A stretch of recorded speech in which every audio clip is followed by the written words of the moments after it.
Good morning class. Twelfth class political science. पाठ का नाम कार्यपालिका। तो कार्यपालिका के अंतर्गत सबसे पहले बेटा हम आज बात करेंगे कि कार्यपालिका होती क्या है। कार्यपालिका एक जो है संसद का वह अंग होती है। कार्यपालिका यानी संसद का वह अंग होती है जो व्यवस्थापिका द्वारा जो कानून बनाए जाते हैं उन कानूनों को व्यवस्थापिका द्वारा स्वीकृत कानूनों को लागू करवाती है। ठीक है। तो कार्यपालिका, अब एक चीज और बात आती है यहाँ पे कि जैसे संसदीय कार्यपालिका क्या होती है।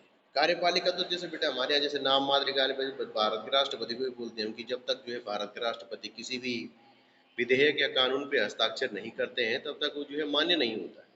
तो कार्यपालिका अलग अलग देशों में अलग अलग तरीके के प्रावधान हैं। आज हम भारत की बात करते हैं। तो भारत में जो है संसदात्मक कार्यपालिका यानी कि संसदीय कार्यपालिका। संसदीय कार्यपालिका उसे कहते हैं जो कार्यपालिका संसद के अधीन में रहती है। यानी कि संपूर्ण किसी भी देश का, यानी कि जो हमारा भारत है, इस देश का जो संपूर्ण शासन का कार्यभार है वो होता है मंत्रिपरिषद। मंत्रिपरिषद क्या होती है?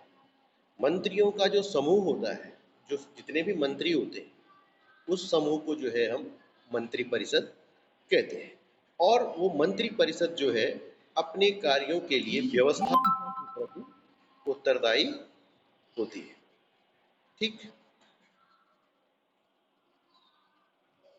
कहने का मतलब है कि जो वास्तव में देश की जो कार्यपालिका होती है वो वहाँ की मंत्रिपरिषद ही होती है, क्योंकि वो उसी को जो है सब चीज कानून मंत्रिपरिषद संसद में जो है कोई भी प्रस्ताव पेश करती है जिसका बहुमत के आधार पर, 2/3 बहुमत के आधार पर जो है उसको पारित किया जाता है।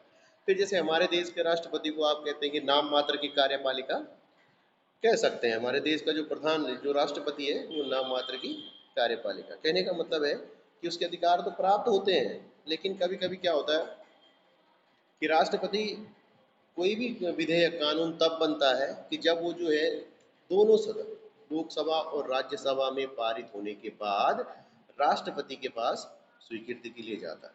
जब राष्ट्रपति उसे स्वीकार कर लेता है तब जाके वो कोई भी कानून बन पाता है। फिर उसके बाद क्या होता है, माना कभी ये होता है कि लोकसभा और राज्यसभा के बाद राष्ट्रपति के पास जाने के बाद राष्ट्रपति को अगर ये लगता है कि इसमें जो है थोड़ा सा संशोधन की आवश्यकता है, कि कुछ प्रावधान इसमें जो है ये जोड़े जाने चाहिए या ये कम किए जाने चाहिए, तो वो पुनः उस विधेयक को लौटा सकता है कहाँ? संसद में, कि दोबारा चर्चा करिए, हो सकता है इसमें ये कमियां हैं तो आप उसको दूर करने का प्रयास कीजिए जैसा भी उसको लगता है। तो उस तरह से जो है कैसे होगा? फिर अगर माना लोकसभा और राज्यसभा जो है उसको पुनः पारित करके, चाहे उसमें फेरबदल हो या ना हो, एज इट इज भी अगर भेज देते हैं तो राष्ट्रपति को उस पर हस्ताक्षर करने ही पड़ते हैं। अब संसदात्मक कार्यपालिका की बात हो रही थी कि जिसमें जो है कार्यपालिका यानी कि जो वास्तविक कार्यपालिका है मंत्रिपरिषद, उसकी जवाबदारी किसके प्रति है? व्यवस्थापिका यानी हमारी संसद के प्रति जो है जवाबदारी है। उनको जो है संसद में जवाब देना होता है, नहीं तो वहाँ पे पक्ष वाले होते हैं, विपक्ष वाले होते हैं, तो उन सबको जो है वो उनकी हर बात पे जो है जानकारी चाहते हैं कि भाई आपने ऐसा क्यों किया। मतलब एक दूसरे की टांग खींचते हैं। हर किसी को जो है उसकी नीतियों पे जो है थोड़ा बहुत विपक्ष वाला जो है अपनी प्रतिक्रिया जरूर देता है। तो यही तो संसदीय कार्यपालिका है हमारे देश में। यहाँ पे जो है हर निर्णय जो होता है वो संसद में होता है, 2/3 बहुमत के आधार पे होता है। तो संसदीय कार्यपालिका के गुण क्या है? इससे क्या होता है? कार्यपालिका और व्यवस्थापिका में सहयोग होता है। कैसे? क्योंकि मंत्रिमंडल के ही सदस्य जो है विधानमंडल के सदस्य होते हैं और इसीलिए जो है वो कानून भी आसानी से जो है पारित हो जाता है। ठीक। अगर व्यवस्थापिका को ये भी अधिकार है बेटा, अगर जो है जिन कानूनों के लिए वो देश के लिए सही समझती है उसी को जो है वो लागू करती है, अन्यथा उसको जो है रोक भी सकती है। ठीक। फिर कार्यपालिका निरंकुश नहीं हो पाती। संसदीय शासन प्रणाली में ये खास बात है कि निरंकुश क्यों नहीं हो पाती? भले ही बहुमत है लेकिन यहाँ पे विपक्षी दल भी होते हैं। जो उसकी निरंकुशता पे क्या करते हैं, अंकुश लगाते हैं, उसको जो है मनमर्जी से शासन चलाने नहीं देते। क्यों? अगर माना सत्ताधारी दल के पास पूर्ण बहुमत है तो इसका मतलब ये नहीं है कि वो संसद के प्रावधानों का उल्लंघन करेगा तो उसे जो है विपक्षी दल तब तक जो है उस पर हंगामा करना शुरू कर देते हैं। इसलिए जो है कार्यपालिका निरंकुश नहीं हो पाती, क्योंकि किसी भी कानून को पारित करने के लिए व्यवस्थापिका पर निर्भर रहना पड़ता है। फिर परिवर्तनशीलता है कार्यपालिका, संसदीय कार्यपालिका में जो है कार्यपालिका निरंकुश नहीं हो सकती, इसको जो है जरूरत पड़ने पे बदला भी जा सकता है। ठीक।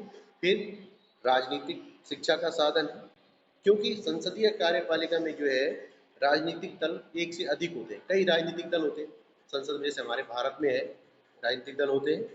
तो ये दल जो है सभी के सामने अपने अपने कार्यक्रम रखते हैं कि भाई आप हमें वोट दीजिए, हमारा इस बार ये प्लान है कि अगर हम चुनाव जीत के आते हैं तो हम देश में ये चीज़ लागू करेंगे। अपनी अपनी नीतियां और कार्यक्रम जनता के सामने ये दल रखते हैं। इससे क्या होता है, राजनीतिक शिक्षा का प्रचार प्रसार होता है। फिर है बेटा, संसदीय कार्यपालिका में गुण तो है ही, लेकिन साथ में कुछ दोष भी होते हैं। दोष क्या होते हैं कि शीघ्र निर्णय का अभाव होता है, क्योंकि सबसे पहले कि अगर कोई संकट की स्थिति आती है या कोई परिवर्तन या शीघ्र नियम कोई लागू करना होता है, उसमें क्या होता है, कठिनाई होती है, क्योंकि कार्यपालिका को व्यवस्थापिका से कोई भी कानून लाने से पूर्व आज्ञा लेनी पड़ती है। इससे जो है नागरिकों का क्या होता है, मतलब जो कहने का मतलब इसकी प्रक्रिया क्या होती है, फिर संसद में जाएंगे, फिर 2/3 बहुमत से पारित होगा, तब जाके जो है वो फैसला किया जा सकता है। तो फिर इसीलिए जो है इसको शीघ्र निर्णय का अभाव भी यहाँ पे पाया जाता है। फिर दूसरा दोष दलीय तानाशाही, यानी दलीय तानाशाही क्या होगी कि जिसका जो है जिस पार्टी का संसद में जो है बहुमत होगा, पूर्ण बहुमत होगा, वो जो है अपनी मर्जी से क्या कर लेगी, मंत्रिपरिषद का निर्माण कर लेगी। ठीक। कोई भी कानून लेने से कहने का मतलब है, ऐसी स्थिति में क्या होगा कि वो अपनी इच्छा से जो है मनमानी करने बैठेगी, जो नियम चाहे बनाने बैठेंगे। क्यों? क्योंकि विरोध में तो उसके वोट पड़ेंगे नहीं, क्योंकि उसी की पार्टी का बहुमत है, सारे मंत्री सब उसी के हैं। अब कभी कभी क्या होता है कि बेटा मिलीजुली सरकार होती है, कभी मिलीजुली सरकार, कभी कोई किसी पार्टी के हमारे साथ विलय हो जाता है, गठबंधन हो जाता है, तो गठबंधन को भी संतुष्ट करना पड़ता है। तो अगर इन केस अगर किसी दल को जो है संपूर्ण बहुमत मिल जाता है तो उससे क्या होता है कि उसके सारे आसानी से हर निर्णय वो अपने पक्ष में कर लेता है, उसका कोई विरोध करने चाहे ना करे, उसके पक्ष में वोटिंग होती है, वो उसे आसानी से पास करवा लेता है। इससे जो है क्या होता है, तानाशाही का डर रहता है, दलीय तानाशाही, यानी कि जो है जो सत्तारूढ़ दल है वो अपनी मनमानी भी कर सकता है। फिर सरकार की अस्थिरता, कभी कभी क्या होता है कि संसदीय प्रणाली है, बहुदलीय प्रणाली, बहुत सारे दल होते हैं यहाँ पे, तो इससे क्या होता है कि भाई मिलीजुली सरकार बनी, इसलिए किसी को स्पष्ट बहुमत बड़ी मुश्किल से मिल पाता है। जब जहाँ पे बहुदलीय प्रणाली होती है तो किसी एक पार्टी को जो है बहुमत मिलना बहुत ही मुश्किल होता है, क्योंकि उसके वो अलग अलग पार्टियों के अलग अलग क्षेत्र होते हैं। तो इससे क्या होता है बेटा कि सरकार में जो है अलग अलग पार्टियों के लोग, दलों के लोग शामिल होते हैं, तो इसीलिए जो है सरकार चलाना बहुत मुश्किल हो जाता है कभी कभी। कैसे? क्योंकि अगर सबको संतुष्ट रखना बहुत मुश्किल होता है।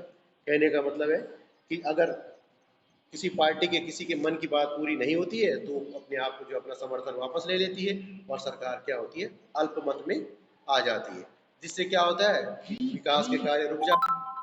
लोग जो है अपने अपना फायदा देखने के लिए जो है एक सरकार से अलग हो जाते हैं और विकास के कार्य जो है धरे के धरे रह जाते हैं। फिर क्या होता है, बार बार सरकार बनना, गिरना, चुनाव कराना, इससे क्या होता है देश के जो संसाधन है, देश का जो पैसा है, वो अनावश्यक रूप से खर्च भी होता है। ठीक। तो ये था बेटा आज संसदीय कार्यपालिका के गुण और दोष।